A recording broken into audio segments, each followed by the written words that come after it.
Hey guys, Kate 420 back again. I don't know why I can even keep doing some of these videos, but I think it's because I need for people I need for people to know that beyond what you see on CNN, there's real things going on out there, not the BS they're trying to feed you and trying to get you enraged and outraged on. There should be things that we're enraged and outraged on, and it's just not the shit that CNN says. As you can see by my title, this isn't going to be a pleasant video, but I think people need to understand there's just some people doing some real dumb shit. How else do I say this? Excuse me.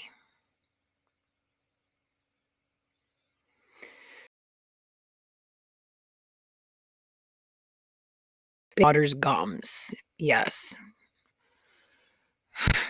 Yeah. Wonderful. Let's load this up here and go see where she's from so we could figure out. There, ma'am. Looks like her in court that day or whatever. There's a picture of her mugshot, and there's her in court. Let's see what else we got. Kimberly Nelligan. Kimberly Nelligan. The Bangor woman who was arrested Tuesday in connection with her 1-year-old daughter's death allegedly rubbed heroin residue on her daughter's gums to help her sleep and had done the same thing to her 2 older children in the past, according to court documents. Kimberly Nelligan, 33, was arrested Tuesday morning nearly a year after her daughter was found dead in her home from what later turned out to be fentanyl exposure. Nelligan pled not guilty Wednesday to a Class D charge of child endangerment and Class E charge of possession of a Schedule Z drug. Bangor police and fire officials responded to Nelligan's home October 10th of 2018 when she reported her baby was not breathing. The 1-year-old was found dead in the home. And her body was transported to Northern Light Eastern Maine Medical Center. Fentanyl is a synthetic opioid pain reliever usually prescribed for severe pain, but is sold illegally for its heroin-like effects. It's often cut into doses of heroin, and users are generally unaware, and it is 50 times more potent than heroin. After denying she used opioids in the initial investigation, Nelligan eventually confessed to using heroin once a week for 2 months before her daughter's death. According to the police affidavit filed in Bangor court in Bangor, she told police that she snorted heroin that came in small baggies. Get this right here. This is the part that just made me shake my head. As if her rubbing it wasn't enough. The baby's father told Bangor police that during those 2 months, he had seen her rub the residue on his daughter's gums about 15 times. Nelligan told the father she had done this with her older 2 children when they were babies as well, and it was not intended to hurt their 1-year-old daughter. "You know I didn't hurt our daughter on purpose," Nelligan allegedly said to the father, according to the affidavit. The Maine Medical Examiner's Office told Bangor police that the cause of death was acute fentanyl intoxication. The baby had to have directly ingested the fentanyl in some fashion. Nelligan is out of jail on a personal recognizance bail. Her conditions of release are no contact with the biological father and no unsupervised contact with children under 18 and not allowed to consume drugs or alcohol. So she killed her kid by rubbing heroin on its gums to help it sleep over 15 times before it finally died. And she got a bail, which is not going to be disclosed here because no matter what it is, people are going to find it ridiculous. Some of this stuff is just so, come on.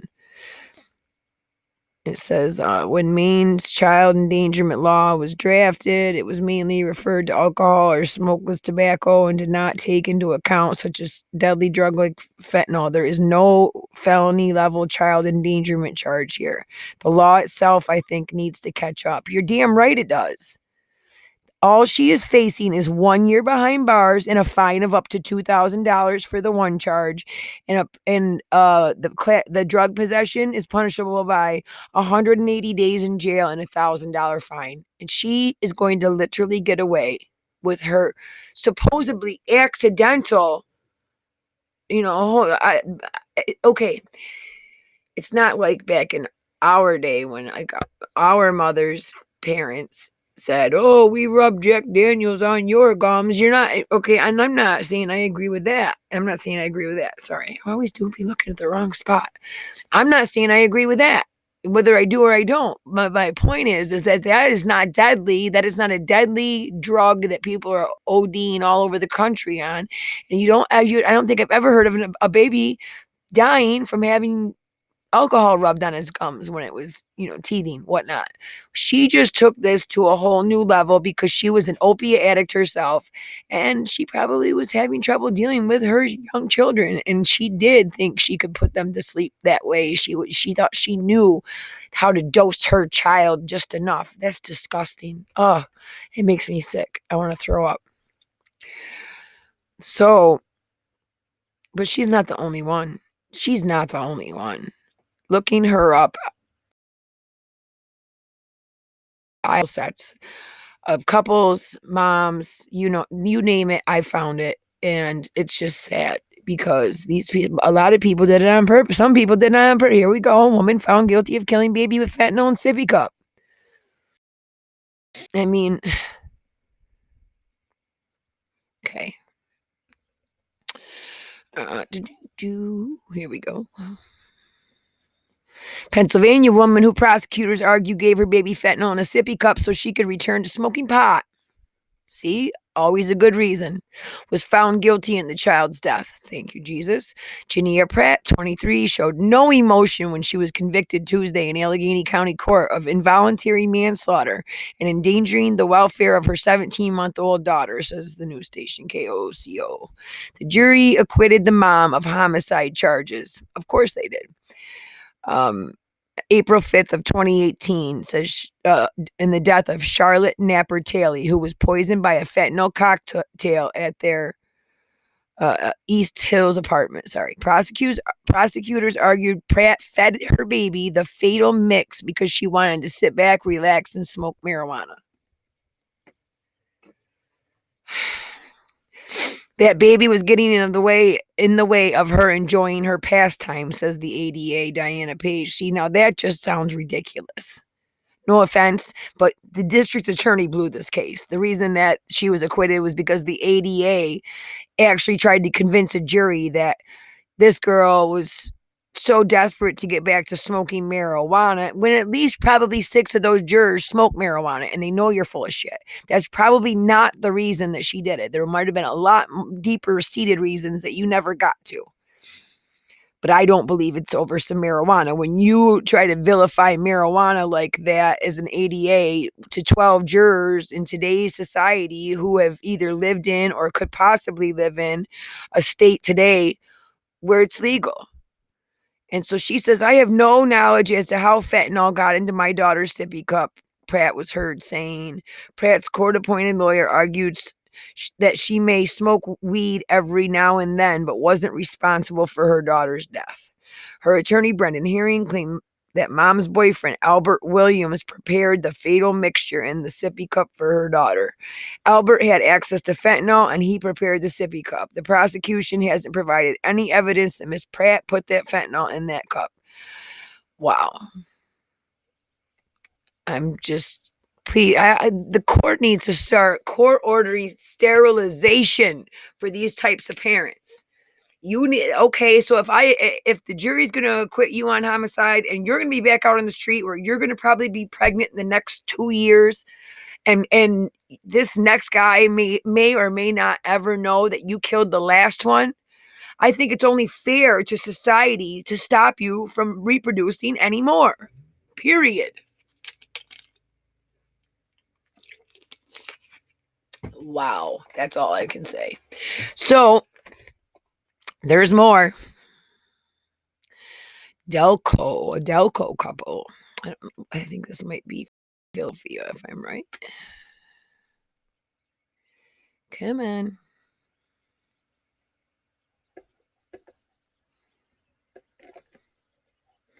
Here we go. Where am I? Where am I? There I am. All right, guys. Delco couple charged. Should come up. There we go. Fentanyl overdose with their 10-month-old daughter. She was healthy. She was learning to walk. She could say mama and dada, and she's dead. Oops. Is it gonna let me go down? There we oh, too far down. Take me back up. There we go. Delaware couple having been charged with murder after officials say their 10-month-old daughter got a hold of their fentanyl and fatally overdosed.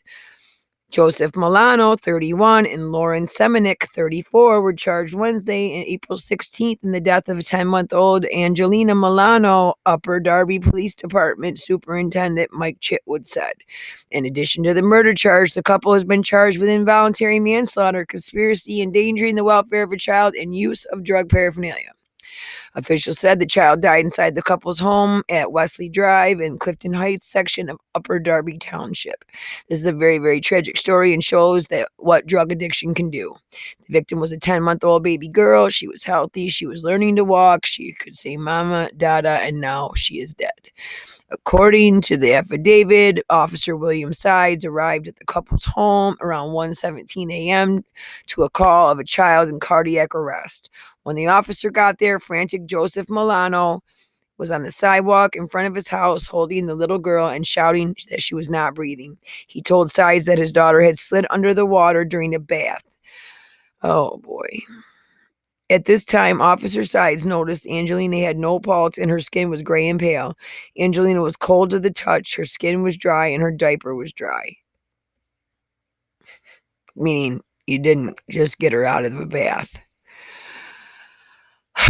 It's just ridiculous. We're like, did you not think they were going to test? Oh, they weren't going to test her. They're just going to believe you when you say that she slipped under the bathwater, and no, that's not how it works.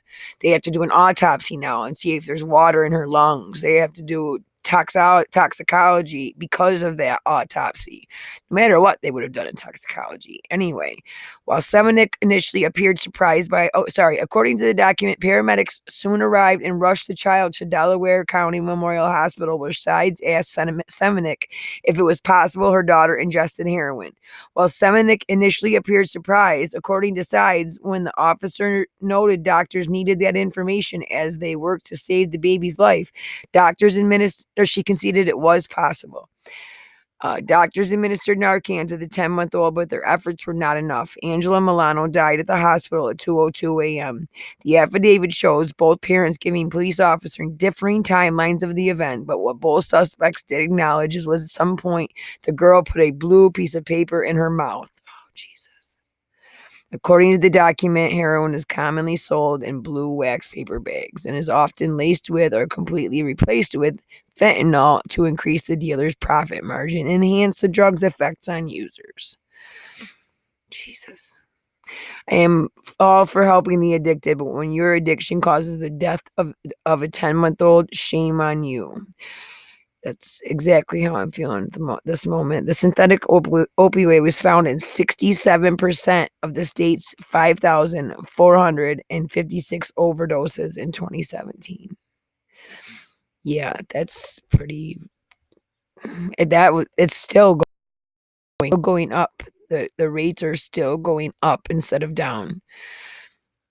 All right, quickly, we're moving on to this Michigan couple charged in the death of their 18-month-old daughter. Same thing, fentanyl. Oops. Gotta reload, sorry. Or my camera won't come up. It was being too fast with the trigger. Pull the trigger too fast. Come on, keep scrolling. There we go. All right, I guess maybe who knows, my camera might not come up again. It's one of them funky things. This undated booking photo released by Macomb County Sheriff's Office shows Antonio Floyd and Sean Shantanese Barksdale, who have been charged with the opioid overdose of their 18-month-old daughter who died on Christmas Day. Two Michigan parents charged with murder of their infant daughter, who prosecutors say had an extraordinary amount of fentanyl in her system at the time of her death. Hi, there I am. Macomb County prosecutor Eric Smith announced second-degree murder charges for Antonio and Shantanese in the Christmas Day death of their 18-month-old Ava Floyd. Floyd Barksdale and their three children were visiting their grandmother in Warren, Michigan, when the infant reportedly stopped breathing. She was taken to an area hospital and pronounced dead around 3:31 p.m. Despite there being no visible signs to explain Ava's death, the autopsy by the medical examiner's office revealed she had an extraordinary level of the narcotic fentanyl in her system at the time. Police were notified, and on Thursday, search warrants were issued for the grandmother's home and the suspect's home in Clinton Township.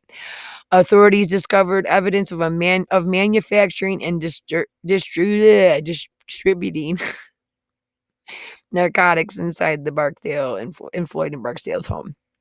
Police say the home where the children lived was the site of of processing and packaging of the opioid.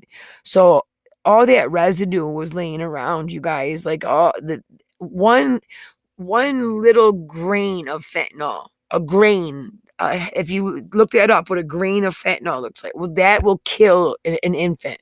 1 grain. It'll kill adults.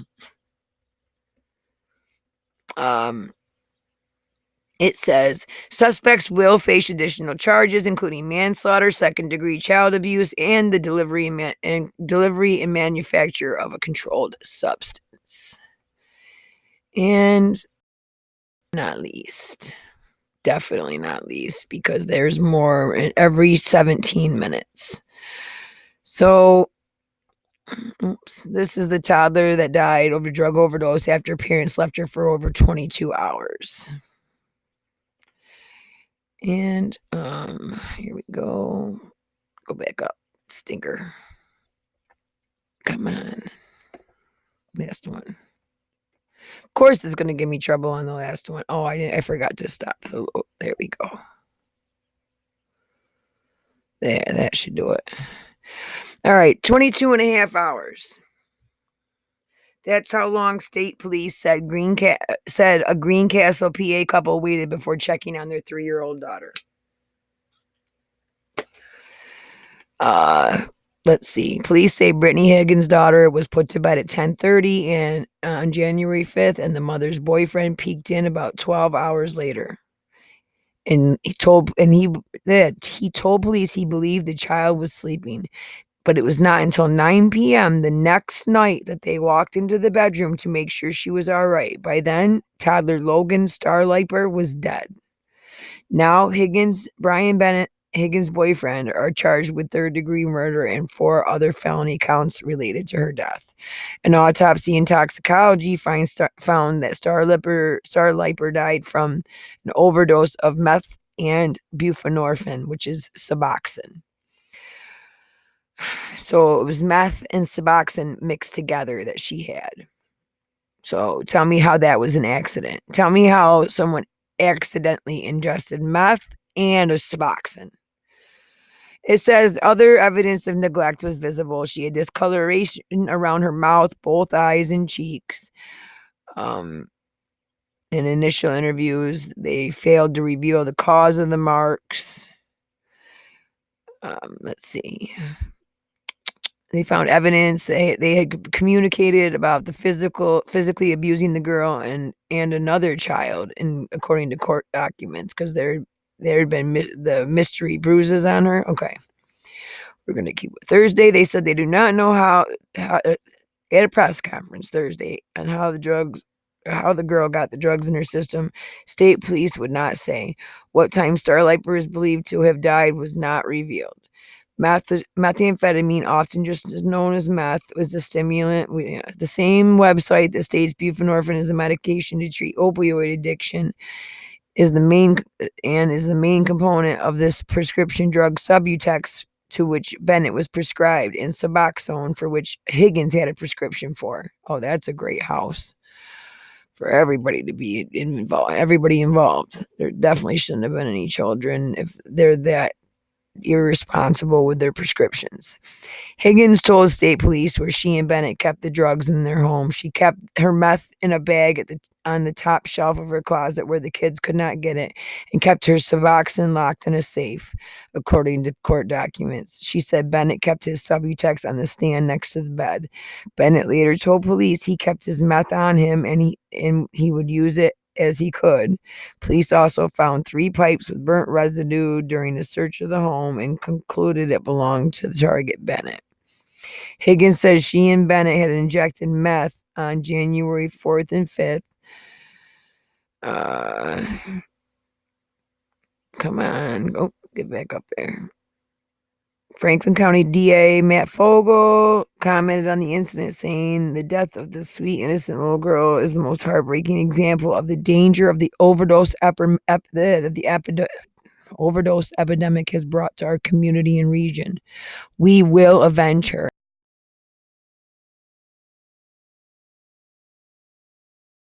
And yeah, there you go.